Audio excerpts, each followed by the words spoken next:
Labą dieną, šiandien parodysiu aš jums, kaip galima panaudoti būtent USDK promo ir tikrai iki 7 pasistengkite pasinaudoti šitą galimybę. Aš sakiau, kad galima už USDK promo 80% nusipirkti, sumokėti USDK promo, 80% vertės apmokėti tik tai paketus, kurie yra virš 500. Šiandien pabandysiu nupirkti mažesnį už 100 eurų hubą ir pažiūrėsiu, ar man pasiseks. Tai vat, aš matau, kad yra pas mane USDK ir USDK promo. Einu į parduotuvę. Visų pirma įsitikinkim, kokie pas mane yra nupirkti nodai. Tai pas mane yra šiam momentui yra vienas nodas. Pažiūrėsim, kaip man pasiseks nupirkti kitą nodą. Einu į parduotuvę shop. Taip, einu į parduotuvę shop. Pasirenku $100 hubą, spaudžiu pridėti.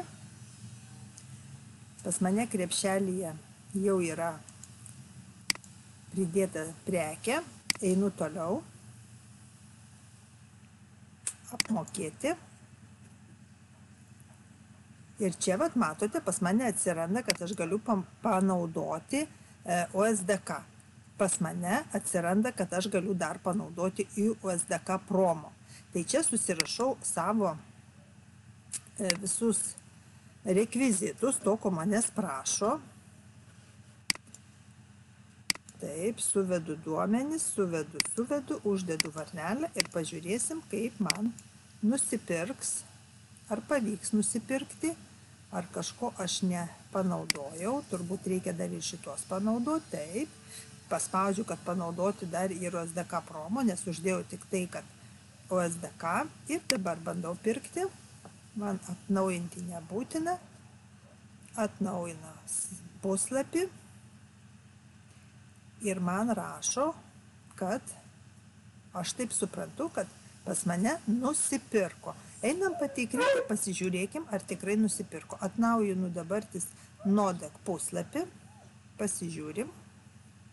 Taip, pas mane atsirado dar ir antras hubas. Tai tikrai visi naudokitės, iki 7 dar turim kelias dienas. Kas turite Xeroje USDK promo arba USDK voucherius, tai voucherius pasikeiskite į promo ir būtinai nusipirkite nors su $100 nodeką ir jį užkraudinėsime, todėl kad tikrai čia yra geras uždarbis.